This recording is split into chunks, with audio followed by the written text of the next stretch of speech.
Hello YouTube, welcome back. In case it turns out to be a little more obvious than I hoped, I do want to make a disclaimer really quick that I did just finish filming an episode for a new series that I'm starting, which I will be announcing later this week. So this is a little bit of a foreshadowing, I guess, but that's not what this video is about. This video is about the second to last essay of tRicK MiRRor. I can't believe we're almost done. It just feels like tRicK MiRRor is such a huge part of my summer at this point that I'm like not really ready to let go, you know? Anyway, okay, this week's essay was called The Cult of the Difficult Woman. Now, I thought I already saw a bunch of critiques from Gia about mainstream feminism, but little did I know she would have an entire essay about it. This was definitely a really interesting read for me. I don't know if I entirely agree with everything, just because I don't know, a lot of these ideas were pretty new to me actually. So I'd love to discuss and hear what your thoughts are about it because I just don't even know where to start really. But we can start on the first page if that helps. So this is on page 235. Over the past decade, there's been a sea change that feels both epochal and under-recognized. It is now completely normal for women to understand their lives and the lives of other women on feminist terms. Where it was once standard to call any unmanageable woman crazy or abrasive, crazy and abrasive now scan as sexist dog whistles. Where media outlets used to scrutinize women's appearances, they still do, but in a feminist way. The reframing of female difficulty as an asset rather than a liability is the result of decades and decades of feminist thought coming to bear, suddenly, floridly, and very persuasively in the open ideological space of the internet. Yeah, so I highlighted that part because I definitely agree that this is an issue that's just intrinsically connected to the internet. She then writes about how celebrities are usually the teaching tools through which online feminism has identified and resisted the warping force of patriarchal judgment. Talks about Britney Spears, who, even though she initially was vapid and oversexed, now seems perfectly sympathetic. The public required her to be seductive, innocent, flawless, and bankable, and she crumbled under the impossibility of these competing demands. She argues that analyzing sexism through female celebrities is a catnip pedagogical method. It takes a beloved cultural pastime, calculating the exact worth of a woman, and lends it progressive political import. Okay, so over the next few pages, I think her argument is that mainstream feminism has allowed many very widely hated women to be reinterpreted under this new feminist framework. However, on page 237, she says that if you take it further, it actually has the opposite intended effect. There's a bunch of things I highlighted here, so I'm just gonna go ahead and read them all out. But when the case for a woman's worth is built partly on the unfairness of what's leveled at her, things get slippery, especially as the internet expands the range and reach of hate and unfair scrutiny into infinity. A fact that holds even as feminist ideas become mainstream. Every woman faces backlash and criticism. Extraordinary women face a lot of it, and that criticism always exists in the context of sexism, just like everything else in a woman's life. These three facts have collapsed into one another, creating the idea that harsh criticism of a woman is itself always sexist, and furthermore, more subtly, that receiving sexist criticism is in itself an indication of a woman's worth. Now, at this point, I kind of like wasn't really following along. I was like, what do you mean, Gia? Like, are you trying to argue that fighting against sexism is a bad thing? But I did eventually realize what she actually meant. Okay, so as a refresher, what I usually do when I read these essays is highlight everything I really enjoy in yellow. However, sometimes if there's lines that I think particularly hit at the core message, I'll highlight them in a different color. So in this essay, I highlighted them pink. So I think right now is a good time for me to skip ahead to the pink part. However, I do just want to say that Gia does make a lot of great points before she gets to the pink part about like Miley Cyrus and Rihanna and a lot of these female celebrity figures. Okay, actually, wait, so Before we get to the pink part, there's a few yellow parts that I do want to add as a preface. This is on page 243. She writes, "The fact that women receive huge amounts of unfair criticism does not negate these facts but informs them, and in very complicated ways. Female celebrities are now venerated for their difficulty, their flaws, their complications, their humanity, with the idea that this will allow us, the ordinary women, to be flawed and human and possibly venerated too." I've been thinking about this argument since 2016, and specifically since the week when, within a couple of days of each other, Kim Kardashian was robbed at gunpoint and Elena Ferrante was doxxed. An online feminist outcry interpreted these two incidents as a single parable. "Look at what happens to ambitious women," people wrote. "Look how women are punished for daring to live the way they want." This was true, I thought, but in a different way than everyone seemed to be thinking. This is the pink part. The problem seemed deeper, rooted in the fact that women have to slog through so many obstacles to become successful that their success is forever refracted through those obstacles.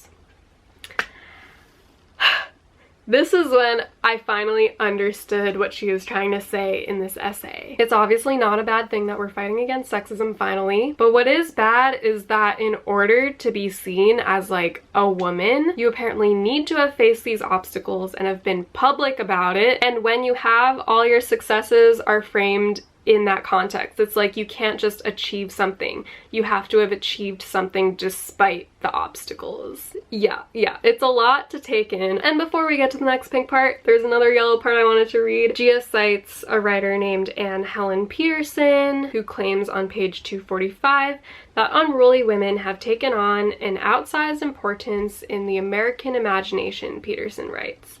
"To be unruly is both profitable and risky. An unruly woman has to toe an ever-moving line of acceptability, but if she can do so, she can accrue enormous cultural cachet." Okay, and then I think Gia kind of goes into somewhat of a tangent. Okay, it's not that big of a tangent. It's not really central to the pink highlighted points that I pointed out though, but basically she claims that the standards women are held to are so limited that, on page 245 she writes, "So many things are deemed unruly in women that a woman can seem unruly for simply existing without shame in her body, just for following her desires, no matter whether those desires are liberatory or compromising, or more likely a combination of the two." She uses Kim Kardashian as an example on page 246. During Kim Kardashian's pregnancy, she continued to wear tight clothing and heels, and in doing so, she became the unlikely means by which the cracks in the ideology of good maternity became visible. Kim wore outfits with see-through mesh strips, short dresses that showed off her legs, low plunging necklines that revealed her substantial cleavage, high-waisted pencil skirts that broadened rather than hid her girth. She kept wearing heels and full makeup, performing femininity and sexuality the same way she had her entire celebrity career. In response, she was compared to a whale, a sofa. Close-ups of her swollen ankles and lucite heels were all over the news. Kim, while pregnant, faced cruel sexist criticism. But what is either implicit or cast aside in the chapter is the fact that what illuminates Kim as unruly in this situation is less her actual size than her unflagging commitment to eroticizing and monetizing the body. Her adherence to the practice of self-objectification is the instinct that makes her, as Peterson puts it, an accidental activist, but an activist nonetheless. The bar is uniquely low with Kim Kardashian, who is frequently written about as some sort of deliciously twisted empowerment icon. Kim has benefited from the feminist tendency to frame female courage as maximally subversive, when just as often it's minimally so. It is not brave, strictly speaking, for a woman to do the things that will make her rich and famous. For some women, it is difficult and indeed dangerous to live as themselves in the world. But for other women, like Kim and her sisters, it's not just easy, but extraordinarily profitable. It's true that the world has told Kim Kardashian that she's too pregnant, as well as too fat, too superficial, too fake, too curvy, too sexual, and that this policing, as Peterson notes, reflects a larger misogynist anxiety about Kim's success and power. But Kim is successful and powerful not in spite of, but because of these things. Yeah, like I said, I'm not entirely sure if I agree with everything, but ooh, okay, this is really interesting too. Because it kind of ties into why we shouldn't be using celebrities as feminist texts, which is what Gia claims earlier on in the chapter. On page 248, she writes, There is a blanket, untested assumption in feminist celebrity analysis that the freedom we grant famous women will trickle down to us. Beneath this assumption is another one, that the ultimate goal of this conversation is empowerment. But the difficult woman discourse often seems to be leading somewhere else. If men placed women on pedestals and delighted in watching them fall down, feminism has so far mostly succeeded in reversing the order of operations, taking toppled over women and re-idolizing them. Famous women are still constantly tested against the idea that they should be maximally appealing, even if that appeal now involves difficult qualities. Feminists are still looking for idols, just ones who are idolized on our own complicated terms. Oh, here's my pink. Okay, this is on page 250. Gia first quotes a line from tRicK. Women hate train wrecks to the extent that we hate ourselves. We love them to the extent that we want our own failings and flaws to be loved. The question then is choosing between the two. This is the pink part. But why would these ever be our only options?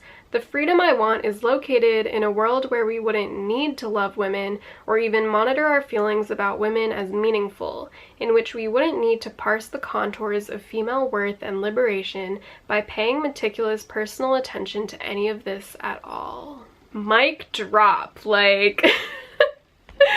Okay, sorry about that cringe motion there. But no, yeah, this... Okay, if you want more of this, this is actually a theme that came up in the self-optimization essay, I believe, which was essay 3, but that line of thinking was more connected to beauty and why we should even value beauty so much to begin with. Here, though, she extends that idea to, like, why do women need to be universally loved, or at least loved by some part of society in order to be worth something? Like, why do we even need to be monitoring our feelings about women at all in any context? Like, why can't women just exist? Like, it's not that difficult, is it? Apparently it is. So after that critical turning point, Gia analyzes this apparent dichotomy, I didn't even know this existed, between Gwyneth Paltrow and Winona Ryder, who apparently represent two very different types of women. See, I feel like a lot of why I just don't really know how I feel about this essay is because I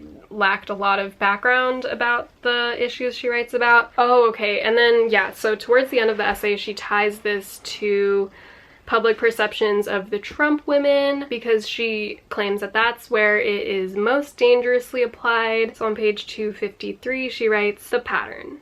Woman is criticized for something related to her being a woman. Her continued existence is interpreted as politically meaningful, is so ridiculously loose that almost anything can fit inside it. There, look at the Trump women. Proving that female power doesn't always come the way we want it to. Look at them carrying on in the face of so much public disapproval, refusing to apologize for who they are, for the unlikely seat of power they've carved out for themselves, for the expectations they've refused." She writes about Kellyanne Conway, Melania Trump, Ivanka Trump, Sarah Huckabee Sanders. On page 255, she writes, "The Trump women have also been defended and rewritten along difficult women lines. When Melania boarded a plane to Houston in the middle of Hurricane Harvey, wearing black stiletto heels, she was immediately slammed for this tone-deaf choice, and then defended on the terms of feminism. It was shallow and anti-woman to comment on her choice of footwear. She has the right to wear whatever sort of shoes she wants." Gia claims that in 2018, the Trump administration was weaponizing this predictable press cycle, and that they would have Melania wear really controversial jackets, like the Zara jacket that said, "I really don't care, do you?" while they were visiting caged children in Texas. Because they knew that it would draw criticism, but also because Melania was a woman and a difficult woman, that the criticism could be seen as sexist, and the discussion about sexism could distract from the far more important matters at hand. She writes more about Ivanka after that, but yeah.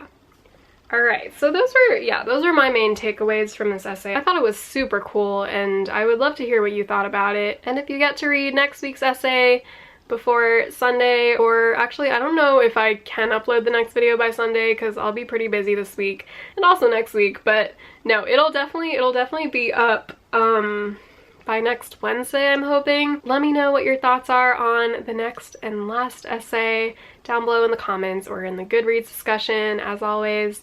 And yeah, I'm really looking forward to reading them, and thanks so much for watching, and I will see you next time. Bye!